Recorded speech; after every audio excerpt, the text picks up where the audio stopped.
Complete बात करेंगे और उसको पूरा रिवीजन के तौर पे करेंगे। जो भी अगर मान लो बेसिक आपको अगर क्लियर नहीं है तो आप जो भी हमारे टॉपिक वाइज वीडियो डाले गए हैं उनको एक बार आप आराम से देखना, फिर उसके बाद में आप अगर कंप्लीट रिवीजन करना है तो फिर आप ये वीडियो आराम से देख सकते हो। ठीक है, अगर कहीं से भी एक बार पढ़ा हुआ है तो ये आपको आराम से सुनना है।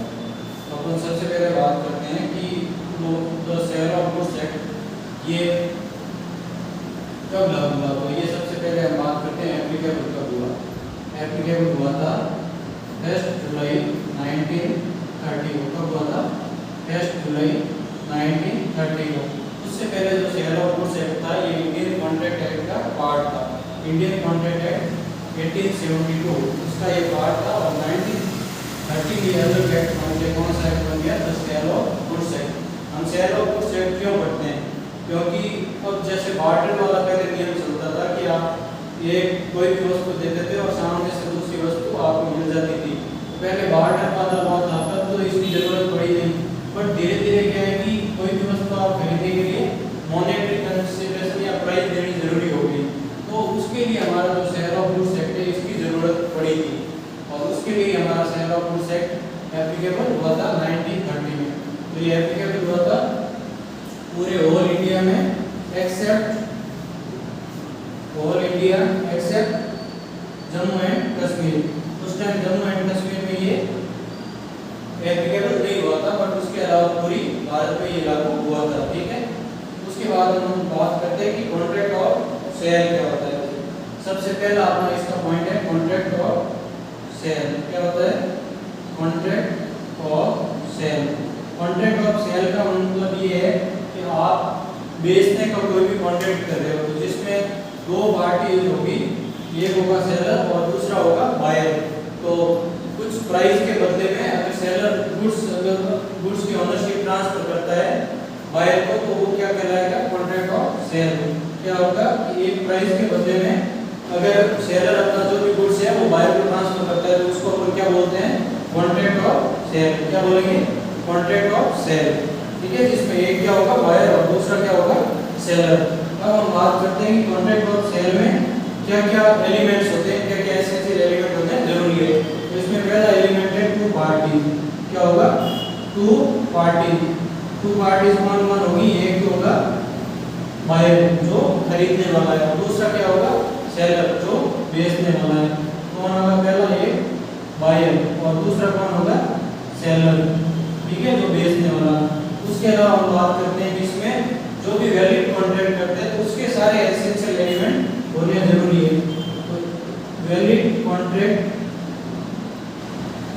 के एसेंशियल एलिमेंट्स ये उसमें होने कॉन्ट्रैक्ट ऑफ सेल में क्या है? जरूरी है। थर्ड इसमें इसका पॉइंट है transfer of property. Transfer of property के लिए मीनिंग है कि सेलर के पास में जो भी गुड्स है उसकी ओनरशिप होगी और वो अपनी ओनरशिप या पोजीशन होगी और वो अपनी प्रॉपर्टी है वो बायर को ट्रांसफर कर रहा है कुछ प्राइस के बदले में। तो अपना फोर्थ पॉइंट होगा प्राइस इन मॉनेटरी। प्राइस होगा वो क्या होगा? मॉनेटरी टर्म्स में कुछ प्राइस होगा। ये भी इसका एसेंशियल एलिमेंट है। नेक्स्ट हम बात करते हैं क्या होगा? पहला टू पार्टी, दूसरा वैलिड कॉन्ट्रैक्ट एसेंशियल एलिमेंट होना जरूरी है। थर्ड है ट्रांसफर ऑफ प्रॉपर्टी जरूरी है। फोर्थ पॉइंट है कि प्राइस होना जरूरी है मॉनेटरी सिचुएशन में। और फिर सबसे इंपॉर्टेंट है वो क्या है? गुड्स। क्या होगा?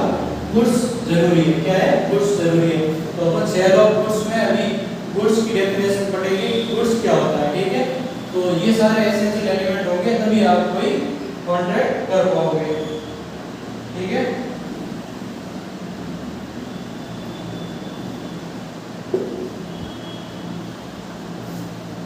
तो आपके क्वेश्चन आ जाए मान लो किसी एग्जाम में कि कॉन्ट्रैक्ट ऑफ सेल में कितनी पार्टी होती है तो आप बता सकते हो कौन कौन सी पार्टी होती है। एक होता है बायर और दूसरा क्या होता है? सेलर होता है। इसमें प्राइस होती है, गुड्स होना जरूरी है। ठीक है, तो आज अब हम बात करते हैं गुड्स। गुड्स की क्या डेफिनेशन होगी? गुड्स की डेफिनेशन होती है कि every kind of movable assets, every kind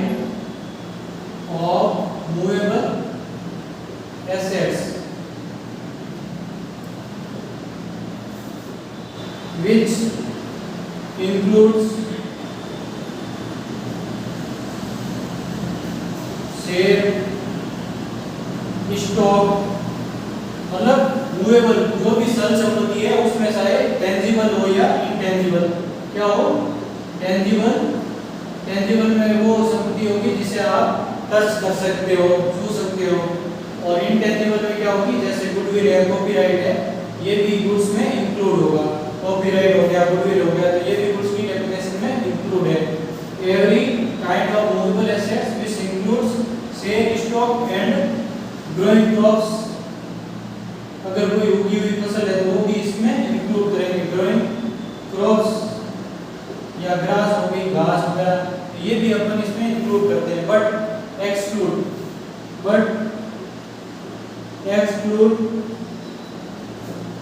money and actionable claim. अब मान लो जो भी आपके संलग्न में मनी है तो आप उसको खरीद या बेच नहीं सकते, ठीक है, एक्शनेबल क्लेम्स। ये गुड्स की डेफिनेशन में आएगा कि as per Indian Contract Act, नहीं sorry, as per cell of goods act 1930 every kind of movable assets which includes share, stock, growing crops, but क्या एक्सक्लूड होगा मनी एंड एक्शनेबल क्लेम्स है वो इसमें इंक्लूड नहीं होंगे, ठीक है। तो आज हमने बात की है कि कॉन्ट्रैक्ट ऑफ सेल क्या होता है और उसके बाद में गुड्स की क्या डेफिनेशन होती है उसके बारे में बात की है।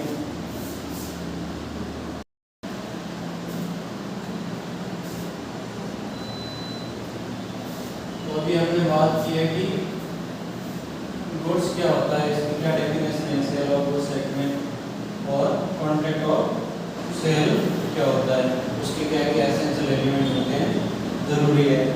सेल ऑफ गुड्स एक्ट कब लागू हुआ, सेल ऑफ गुड्स एक्ट कब लागू हुआ ये पढ़ लिया, उसके बाद में कॉन्ट्रैक्ट ऑफ सेल क्या होता है और गुड्स की क्या डेफिनेशन है ये हमने पढ़ा है। तो अभी हम बात करते हैं क्लासिफिकेशन ऑफ गुड्स, क्लासिफिकेशन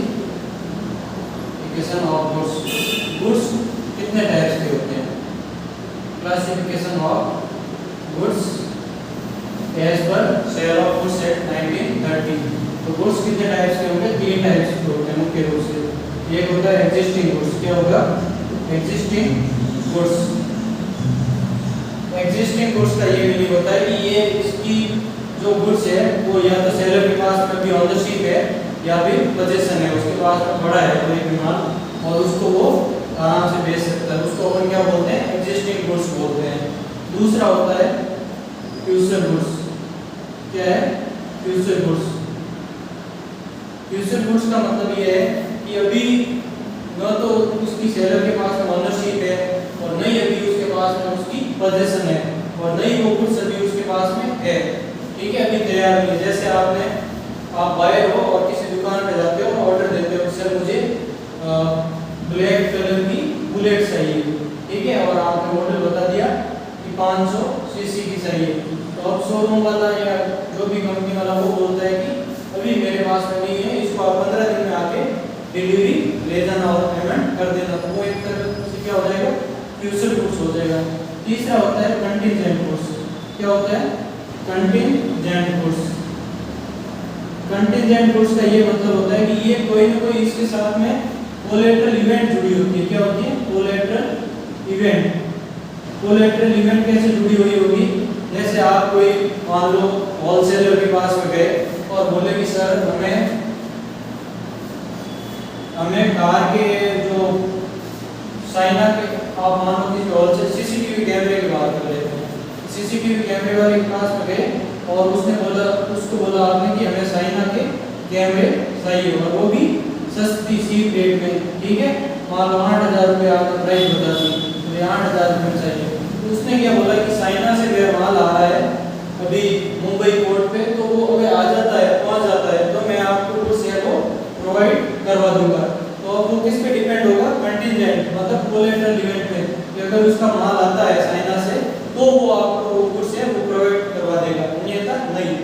तो अपन ने 3 टाइप के गुड्स पढ़े, पहला है एग्जिस्टिंग गुड्स, दूसरा फ्यूचर गुड्स और तीसरा होता है कंटिजेंट गुड्स। अपन एग्जिस्टिंग गुड्स के भी 3 टाइप्स पढ़ते हैं, एक होता है स्पेसिफिक गुड्स। स्पेसिफिक गुड्स का मतलब है कि आप जो भी एग्रीमेंट कर रहे हो सेलर के साथ में, तो आपने उसको स्पेसिफिकली बता दिया है कि मुझे इस टाइप का